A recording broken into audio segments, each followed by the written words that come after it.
I don't have one favorite film. I can't. The Chinatown movie? Some directors make movies, but Spike Lee makes statements. This is the list. On this list is what I consider the greatest films ever made. For over 30 years, he's pointed his camera at America and refused to blink. Brooklyn streets, jazz clubs, barber shops become his canvas. Every frame carries weight, every choice has purpose, every shot demands attention.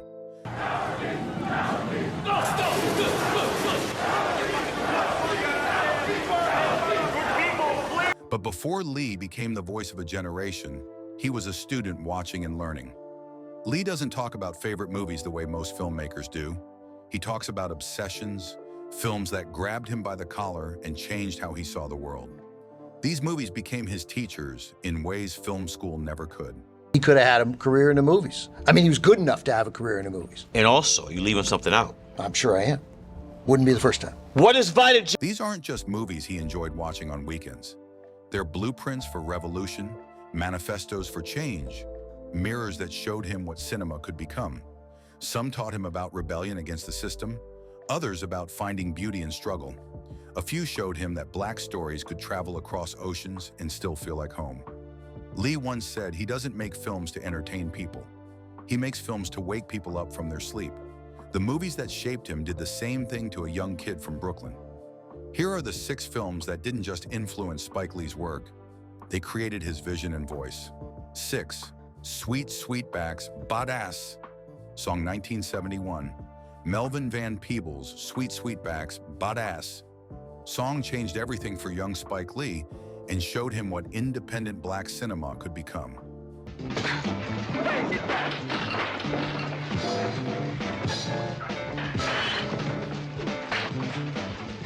This wasn't just a movie, it was a declaration of war against Hollywood's racist machine that had kept black stories locked away for decades. Always great. Always. A$AP Rocky, though, this is the revelation of this film. This man is very good at acting. I mean, we knew about his other talents, but He's multi-talented. he's multi-talented. Yeah. Van Peebles financed, wrote, directed, and starred in his own film without asking permission from white executives or compromising his vision for mainstream acceptance. The film was raw, angry, and unapologetic about black rage in America during the Civil Rights era. Van Peebles created a black hero who fought back against police brutality and won, something that had never been seen on American screens before. For Lee, this was the first time he saw a black man on screen who wasn't begging for white approval or dying tragically for white audiences to feel better about themselves. Van Peebles proved that independent black cinema could exist and make serious money without Hollywood's help or interference. He used his own money, hired black crew members, and kept complete creative control over every aspect of production. This became Lee's blueprint for 40 Acres and a Mule Productions years later. When everyone said Do the Right Thing was too controversial for mainstream audiences, Lee remembered Van Peebles' courage and determination. The film taught Lee that cinema could be a weapon for social change and political awakening in black communities. Movies didn't have to be polite or comfortable for white audiences to be successful and meaningful.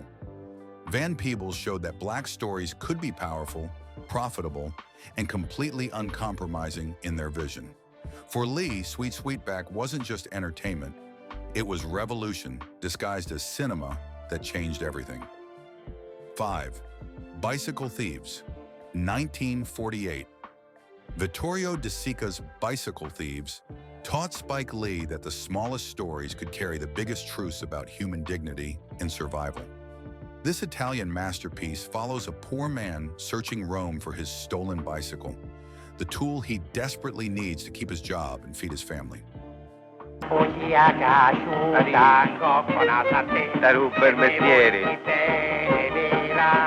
Lee discovered this film during his NYU film school years and was amazed by how much raw emotion De Sica packed into such a deceptively simple story about working-class struggle.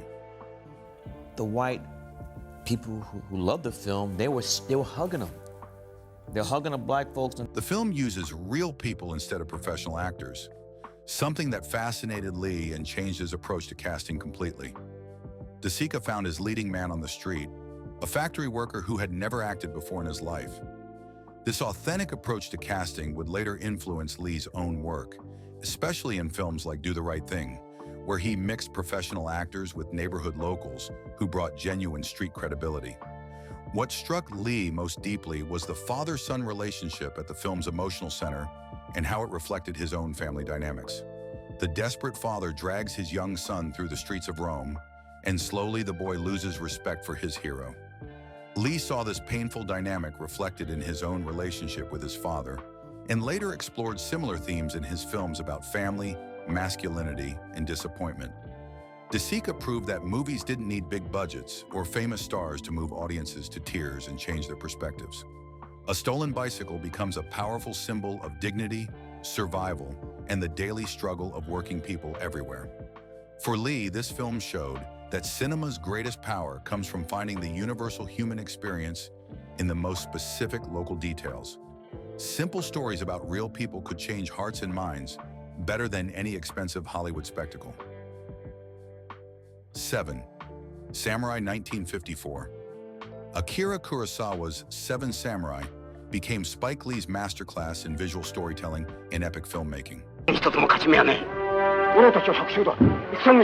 This 3.5-hour Japanese epic about warriors defending a village taught Lee that movies could be both intimate character studies and sweeping historical dramas.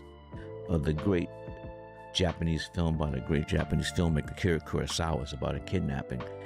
Kurosawa showed him that great cinema transcends language and cultural barriers to touch something universal in human experience. Lee was blown away by Kurosawa's use of movement and composition in every single frame. The way the camera moved with the samurai, the rain-soaked battle scenes, the careful positioning of actors in the frame. Every shot felt like a painting that could stand alone as art. This visual mastery would later influence Lee's own approach to cinematography, especially in epic films like Malcolm X. The film's structure amazed Lee just as much as its visuals did. Kurosawa takes his time introducing 7 distinct characters, making audiences care about each warrior before the final battle begins. Lee learned that audiences will follow long, complex stories if every character feels real and necessary. This lesson shaped how he would later handle ensemble casts in films like Do the Right Thing. What impressed Lee most was how Kurosawa balanced entertainment with deeper meaning about honor, sacrifice, and social responsibility. The samurai fight not for money or glory, but to protect innocent people from bandits. For Lee, this became a template for how cinema could be both thrilling and meaningful.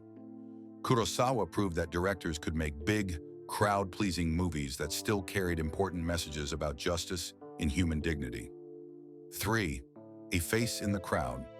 1957, Elia Kazan's A Face in the Crowd showed Spike Lee the dangerous power of media and charismatic demagogues decades before social media existed. This film follows Lonesome Rhodes, a drifter who becomes a television sensation Arkansas sweet potato, Benedict, and uses his platform to manipulate politics and public opinion. Crowd. And to face a crowd to my class. How do young kids respond to these movies? Lee watched this during the Reagan era and saw how perfectly Kazan predicted the future of American media manipulation. Andy Griffith's performance as Rhodes terrified Lee because it felt so real and familiar. Here was a folksy, charming entertainer who gradually revealed himself as a power-hungry monster, willing to say anything for ratings and influence. Lee saw echoes of this character in politicians and media figures throughout his lifetime, making the film feel more relevant with each passing year. The film taught Lee that cinema could be prophetic, warning audiences about dangers they hadn't yet recognized. Kazan understood that television would change politics forever, turning elections into entertainment and giving dangerous people unprecedented power to reach millions of homes. This insight would later influence Lee's own films about media manipulation and political corruption. What struck Lee most was how the film showed ordinary people being fooled by Rhodes's fake sincerity and manufactured authenticity. The audience in the movie believes everything Rhodes tells them, even when his lies become obvious to viewers. For Lee, this became a warning about how easily mass media could be used to spread propaganda and control public opinion. A face in the crowd proved that movies could serve as early warning systems about social and political threats. Lee learned that filmmakers have a responsibility to expose dangerous trends before they fully take hold in society. 2.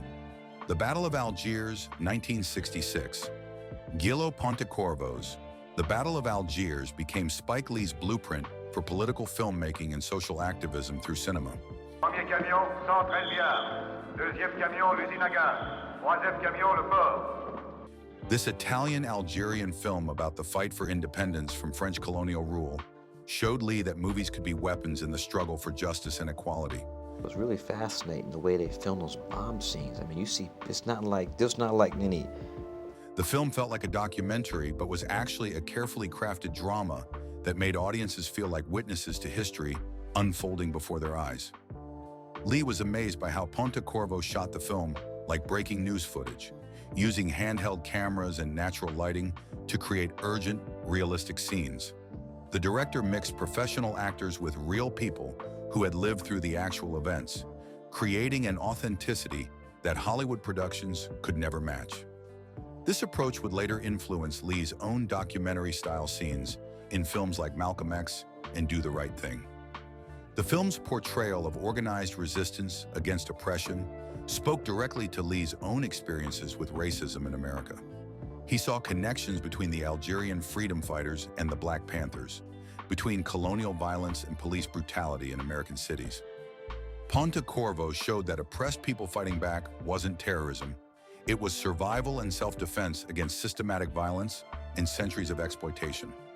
What impressed Lee most was how the film refused to demonize either side while clearly supporting the Algerian cause for independence. Pontecorvo showed French soldiers as human beings caught in an impossible situation, but never let audiences forget who the real victims were in this conflict. For Lee, this became a model for how to make political films that educated audiences without preaching to them or oversimplifying complex situations. The Battle of Algiers proved that cinema could inspire real social change and political action in the world beyond movie theaters. 1. Black Orpheus, 1959. Marcel Camus' Black Orpheus became Spike Lee's most treasured film because it showed him that Black stories could be poetic, Olha, Serafina, é a rainha da noite. Olha só como ela está contente. mythical, and universally beautiful without apology. Lyrical. It's called Black Orpheus, directed by French director Marcel Camus. This French-Brazilian masterpiece retells the Greek myth of Orpheus and Eurydice during Rio's carnival, with an all-Black cast that radiated joy, passion, and cultural pride. For young Lee, this was the first time he saw Black people on screen as gods and heroes instead of victims or criminals. The film's celebration of Black culture through music, dance, and color completely transformed Lee's understanding of what cinema could accomplish for his people. Every frame burst with life as samba rhythms drove the story forward through Rio's favelas and carnival streets. Lee realized that Black stories didn't always have to be about struggle and suffering. They could also be about beauty, love, and spiritual transcendence that touched audiences everywhere. What moved Lee most was how Camus treated Black Brazilian culture as sophisticated and worthy of international attention and respect. The film won the Palme d'Or at Cannes and the Academy Award for Best Foreign Language Film, proving that Black stories could compete on the world stage. This gave Lee hope that his own films about Black American life could reach audiences everywhere and change minds. Black Orpheus taught Lee that mythology and contemporary life could blend together in powerful ways that felt natural and authentic. The ancient Greek story felt completely natural in modern Rio because love, loss, and redemption are universal human experiences that cross all cultural boundaries. For Lee, this became proof that Black filmmakers could tell any kind of story they wanted, from street-level realism to epic fantasy without limitations. These 6 films didn't just entertain Spike Lee, they educated him. They showed a young filmmaker from Brooklyn that cinema could be a weapon, mirror, and paintbrush all at once. Lee learned that movies must do more than make money, they must make change. That's his legacy, built frame by frame. Subscribe for more filmmaker insights.